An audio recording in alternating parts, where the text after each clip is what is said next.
Olá pessoal, a graça e a paz de Jesus sobre a vida de vocês é o meu desejo nesse dia. Vamos dar sequência às nossas ministrações no Evangelho de Lucas, capítulo de número 22, estamos terminando o capítulo 22 hoje e estamos então nos últimos momentos da vida de Jesus.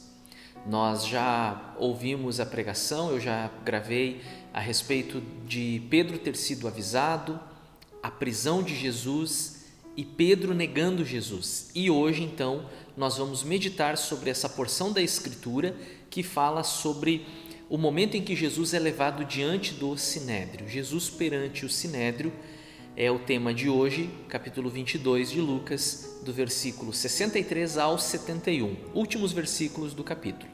Um capítulo bem extenso, diga-se de passagem. Vamos à leitura da palavra, então, que nos diz assim: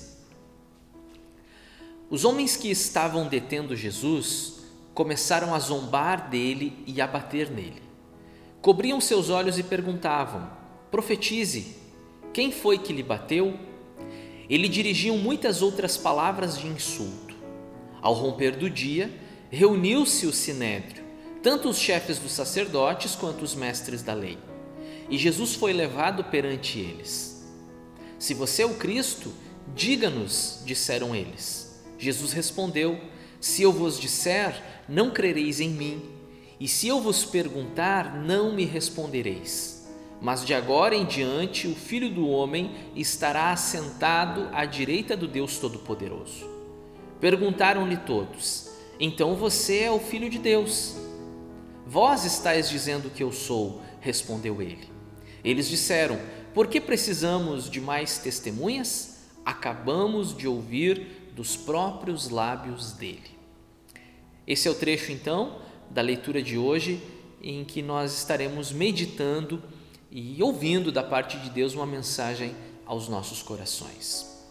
É importante nós observarmos entre Lucas, Mateus e os demais evangelistas os detalhes finais da prisão de Jesus, e ao fazermos a comparação com os textos paralelos, nós percebemos que há uma diferença muitas vezes de ordem entre eles. Por exemplo, em Mateus, nos mostra que Jesus foi levado diante do Sinédrio e só depois então Pedro o negou.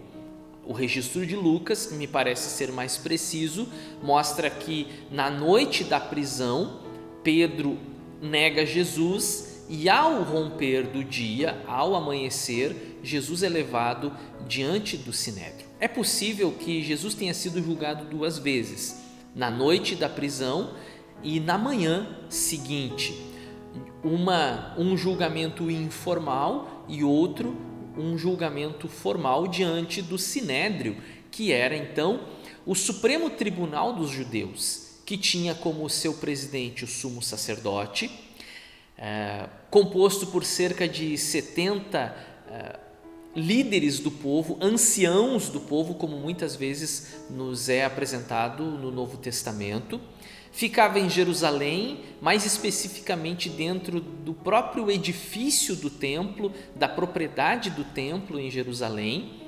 A sua grande maioria era composta por saduceus, ou seja, sacerdotes filiados ao partido dos saduceus, e também mestres da lei, doutores, professores das escrituras, e muitos deles filiados ao partido dos fariseus. Por isso que muitas das causas que eram levadas ao Sinédrio, se elas eram do interesse dos saduceus, elas eram aprovadas com maior facilidade do que se elas fossem causas levadas por parte dos fariseus.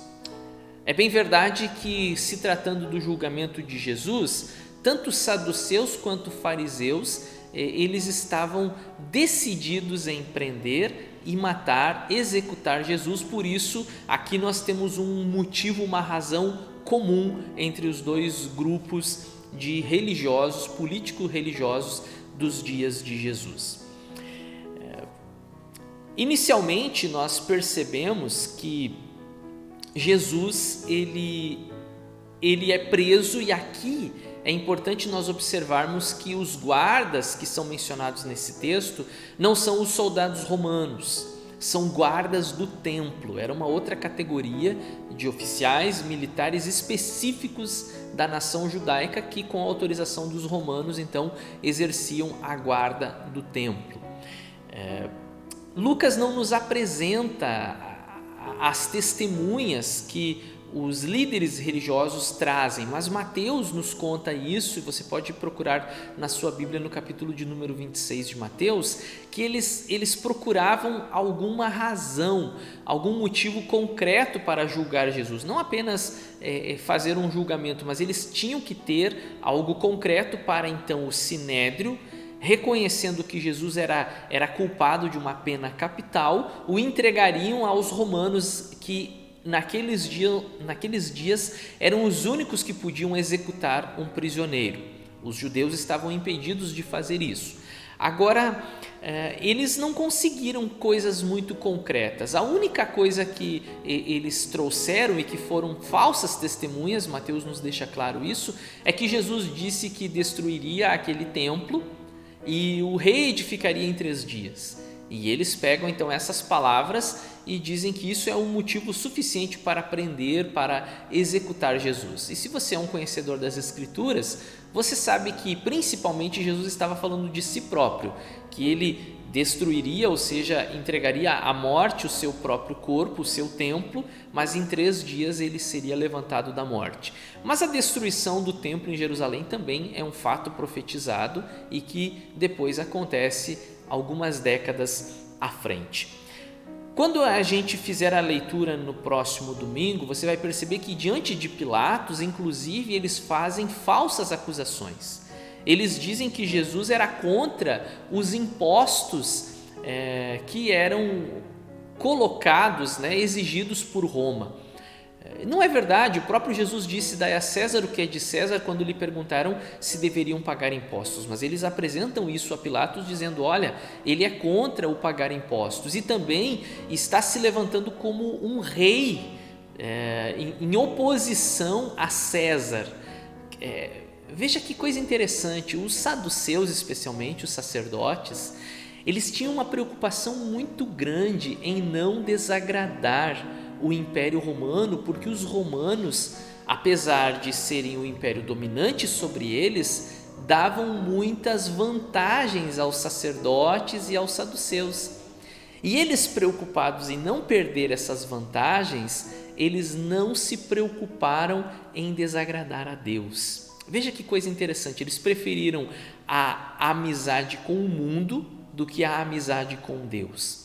Mais à frente ainda, alguns anos depois, você vai encontrar esse mesmo tribunal, o Sinédrio, julgando os apóstolos nos dias da igreja, em Atos dos Apóstolos. E você vai encontrar um homem piedoso, temente a Deus, que era membro desse Sinédrio, que é Gamaliel, e que ele vai dizer aos demais membros do conselho que não executem, não julguem aqueles apóstolos de Jesus, porque se aqueles homens forem de fato servos de Deus, então eles vão se encontrar lutando contra o próprio Deus. Uma preocupação que nesse dia do julgamento de Jesus não houve, que ninguém dali se preocupou em estar lutando contra Deus. Mas eles estavam preocupados então em não perder os seus privilégios com o Império Romano. Isso também tem a ver com as nossas vidas, a quem nós queremos agradar e com o que nós nos preocupamos. Muitas vezes nós não tomamos partido em uma determinada situação porque nós não queremos ofender ninguém, nós não queremos desagradar ninguém, mas acabamos então por desagradando ao Senhor. Eu quero trabalhar esse texto em 3 momentos. Primeiro, a gente tem a humilhação de Jesus, que foi na noite em que ele foi traído, ou melhor, na noite em que ele foi preso. O julgamento no Sinédrio, conforme Lucas, acontece no amanhecer. Conforme Mateus, é tudo na mesma noite, mas Lucas parece estar sendo mais preciso na ordem dos fatos. Quando nós olhamos para os versículos 63 até 65, a gente lê o seguinte: Os homens que estavam detendo Jesus começaram a zombar dele e a bater nele. Cobriam seus olhos e perguntavam: profetize, quem foi que lhe bateu? Ele dirigiam muitas outras palavras de insulto. Essa é uma das partes da humilhação do Senhor Jesus. Não é a única. Teve outros momentos de humilhação durante a sua paixão, como nós chamamos todo esse evento da prisão e morte de Jesus. Mas aqui nós temos um momento de humilhação. Quando os judeus, não são romanos, como eu falei para vocês, próprios judeus, próprios nativos, próprios membros do povo escolhido de Deus, colocaram vendas nos olhos de Jesus, cobriram o seu rosto para que ele não enxergassem e o esbofeteavam, cuspiam nele, como diz Mateus, lhe agrediam e brincavam, estavam escarnecendo de algo que é algo sério, estavam brincando com as coisas de Deus, batiam em Jesus e diziam para ele: você não é profeta? Então profetize, diga, revele quem foi que te bateu, e faziam disso um motivo de escárnio e um motivo de brincadeira, uma brincadeira de muito mau gosto, pelo que nós observamos, mas aproveitaram aquele momento antes mesmo que o prisioneiro fosse julgado. Olha que coisa interessante, como o coração humano é cheio de maldade. Antes mesmo que o prisioneiro fosse julgado, eles aproveitam aquele momento para se divertir, passar a noite ou a madrugada brincando com Jesus e se divertindo. E como nós muitas vezes fazemos isso, somos levados pela massa, o efeito manada, como muitas vezes a gente ouve por aí, outros estão fazendo e a gente acaba indo junto e fazendo também, sem parar para pensar, sem analisar isoladamente, particularmente aquela situação. Então, se estiver todo mundo falando algo, acusando alguém, ofendendo alguém, não faça isso. Pare, pense, reflita, analise os fatos. Aqui nós temos um típico caso de injustiça. O que fizeram com Jesus, segundo um comentarista que eu li, estava muito longe de ser a justiça que a lei mosaica representava. Aquilo que fizeram contra Jesus estava muito mais relacionado com vingança. Os nossos atos, aquilo que nós desejamos aos outros, está relacionado com a justiça ou com a vingança? São duas coisas muito diferentes. Nós precisamos descobrir se nós estamos falando em nome da justiça ou em nome da vingança. Jesus passou por tudo isso e eu quero contar algo para vocês. Você que me ouve, você que me assiste nesse dia, havia uma profecia a respeito da crucificação de Jesus, profetizada por Davi, pelo rei Davi, cerca de 1000 anos antes do nascimento de Jesus ou dos acontecimentos que nós estamos relatando hoje aqui. 1000 anos antes, um salmo foi escrito, o salmo de número 22. Eu não vou ler todo o salmo com vocês, mas algumas porções desse salmo serão mencionadas. E eu convido vocês então a lerem comigo no salmo de número 22, os versos de 6 até 8. Veja o que esses textos dizem e como nós conseguimos conectar e aplicar a vida de Jesus. Mas eu sou verme e não homem, motivo de zombaria e objeto de desprezo do povo. Caçoam de mim todos os que me veem, balançando a cabeça, lançam insultos contra mim, dizendo: recorra ao Senhor, que o Senhor o liberte, que Ele o livre, já que lhe quer bem. Veja como nós conseguimos enxergar esses momentos da vida de Jesus no Salmo de número 22. É muito claro, são detalhes muito fortes que nos mostram que tudo o que aconteceu a Jesus não foi obra do acaso, não foi um acidente no percurso, não interromperam o ministério de Jesus. Antes, esse era o plano de Deus. Jesus se entrega voluntariamente e se permite a humilhação e a vergonha que era nossa. Nós deveríamos passar pelo escárnio, nós deveríamos passar por toda a humilhação, porque sim, nós éramos culpados, Jesus não. Jesus foi um justo entregue pelos injustos, como declara Pedro em uma de suas epístolas. Jesus não tinha culpa nenhuma, quem podia o condenar de alguma coisa? Mas ele então se faz vergonha em nosso lugar. Nós precisamos ter isso em mente, cada humilhação que Jesus passa foi em nosso lugar. E hoje nós passamos também por humilhações, nós passamos também por escárnios, por deboches, mas quando isso acontece conosco, quando isso acontece com um cristão, o cristão não revida. O cristão não parte para cima, ele não agride, porque não foi para isso que ele foi liberto. Ele deve abençoar aquele que o amaldiçoa, ele deve orar por aquele que o persegue, porque toda a vergonha, humilhação e escárnio, Jesus já passou por ele. E por isso que ele tem a sua consciência limpa em relação a isso e ele não precisa devolver a ninguém, pagar na mesma moeda.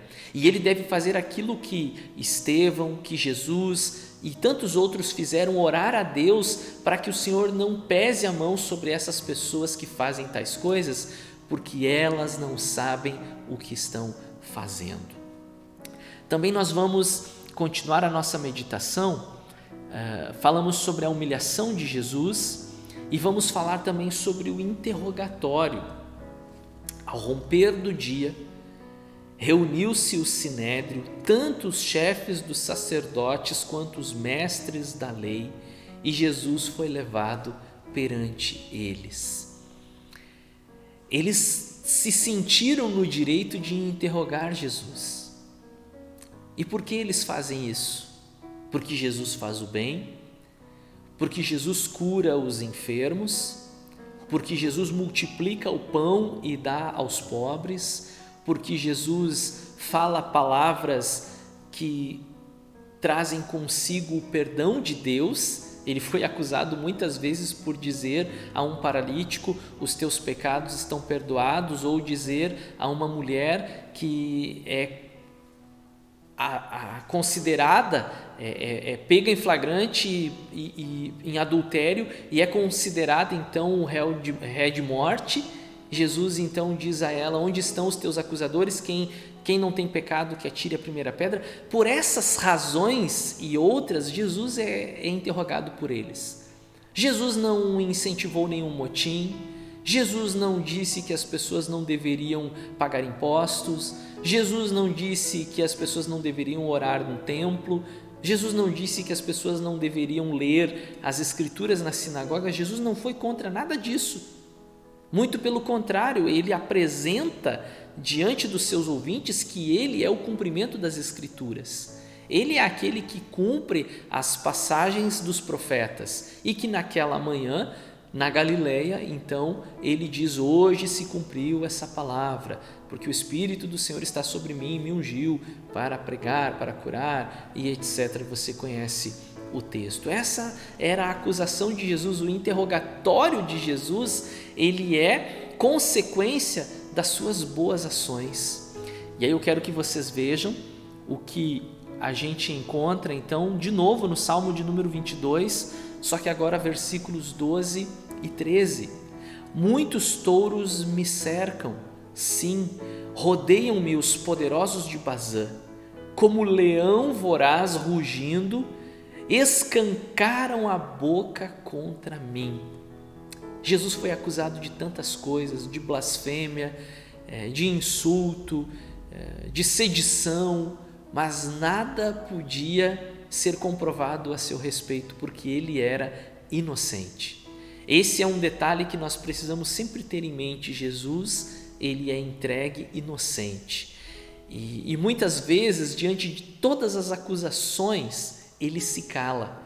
E então cumpre nele as profecias que diziam que foi levado como ovelha muda ao matadouro. Jesus não vai reivindicar seus direitos, Jesus não discute, Jesus responde apenas o necessário e muitas vezes dá uma resposta indireta, e nós vamos ver isso logo em seguida. Perguntam se Jesus é o Messias, ele diz: vocês estão dizendo que eu sou o Messias. Eu já falei sobre isso em uma outra mensagem e eu vou repetir. Quando que os líderes religiosos disseram que Jesus era o Messias? Quando eles faziam tudo aquilo que era o plano de Deus se cumprir na vida de Jesus, o prender, o acusar, o agredir, o crucificar. Fazendo tudo isso, eles estavam declarando que Jesus era o Messias, porque as profecias, os profetas, os salmos, a lei já diziam tudo isso a seu respeito. Então, tudo se cumpre na vida de Jesus. E isso é uma mensagem para nós.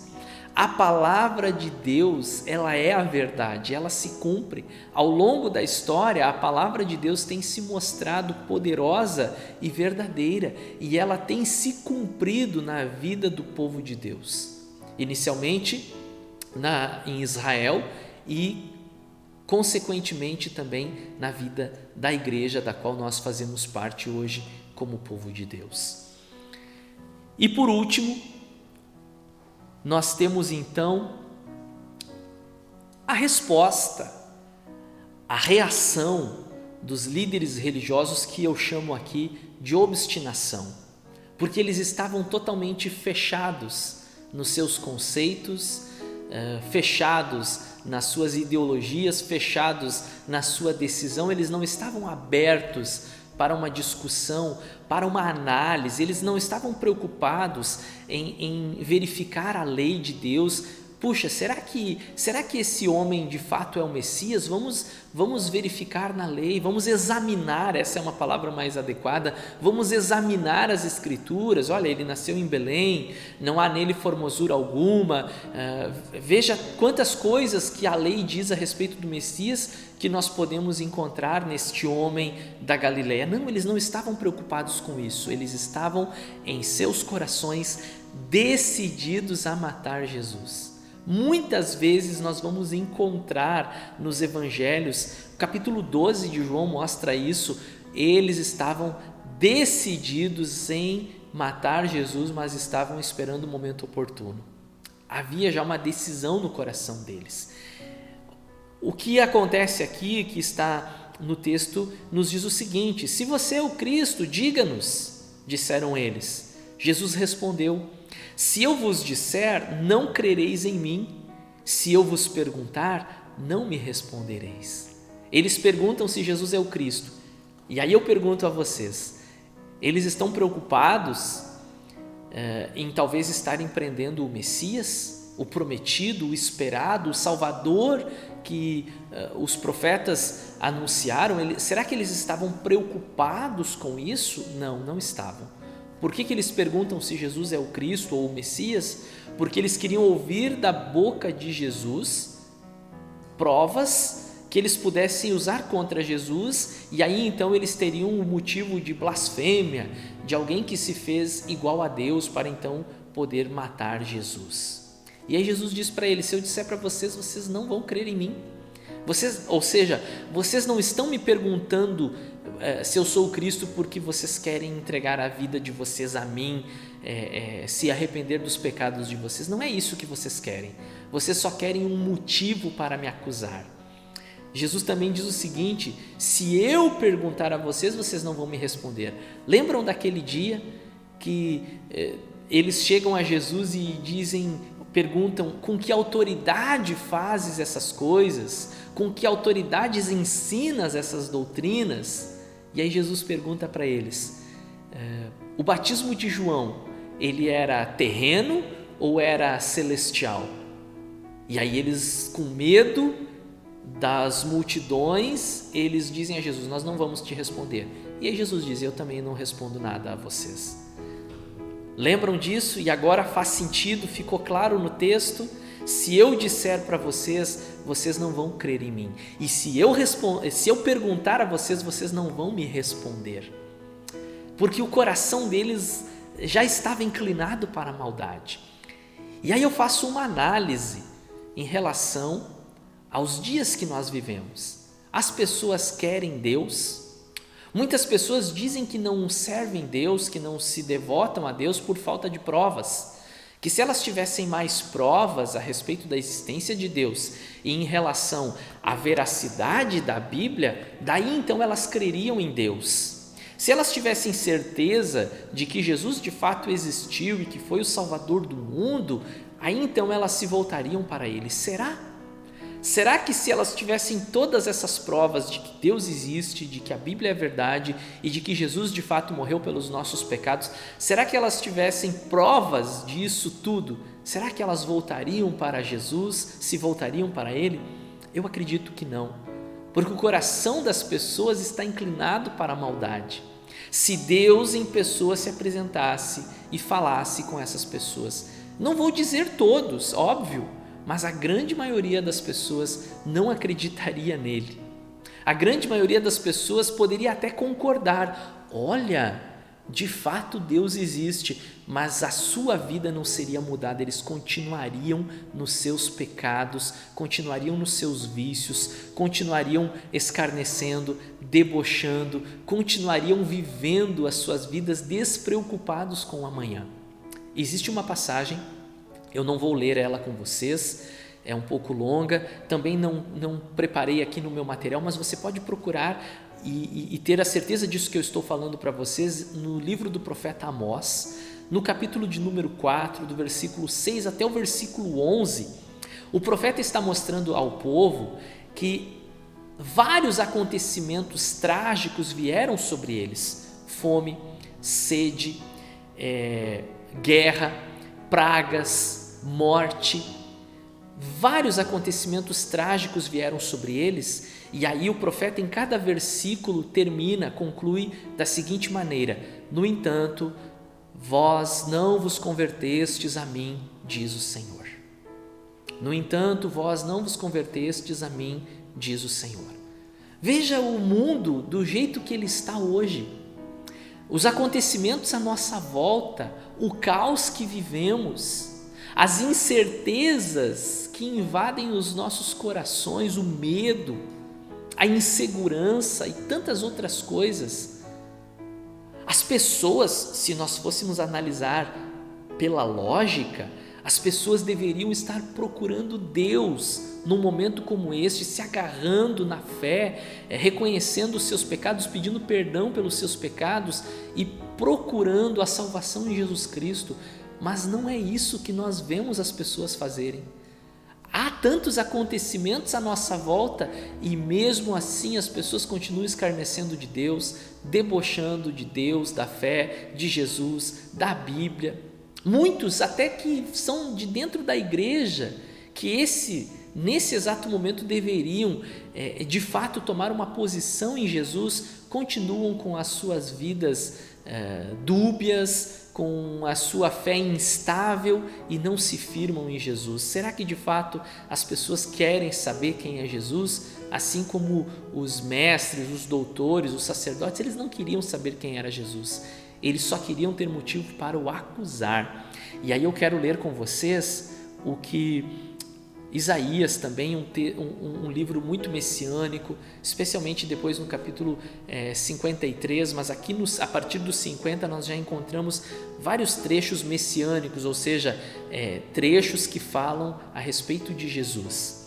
E o versículo 10, na parte A, o início do versículo, é uma pergunta retórica do profeta: quem de vocês teme o Senhor e ouve a voz do seu servo, ou seja, de Jesus?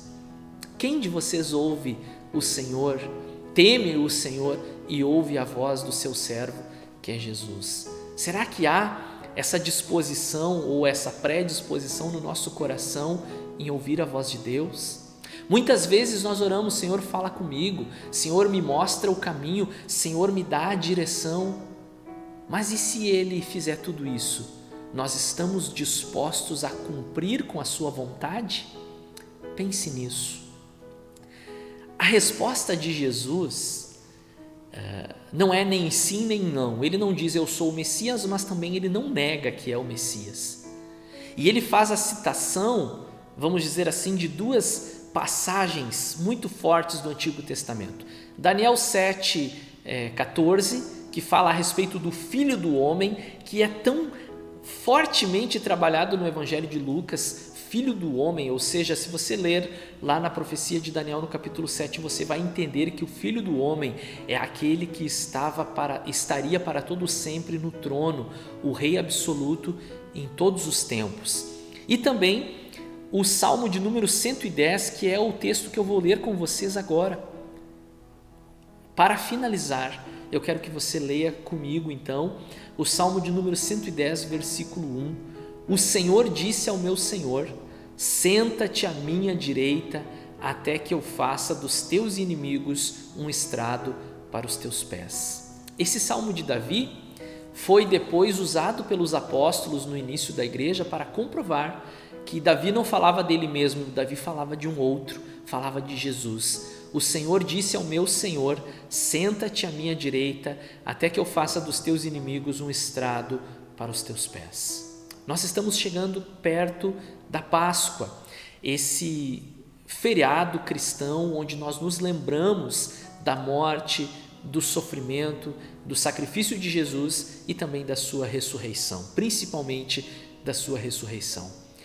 O Jesus que nós servimos hoje não é o Jesus humilhado, não é o Jesus escarnecido, não é o Jesus agredido, interrogado, pregado na cruz. O Jesus que nós servimos, o Jesus a quem eu sirvo, é aquele que está à destra, à direita do Pai e que vai estar então aguardando até o momento em que todos os seus inimigos sejam colocados como estrado para os seus pés.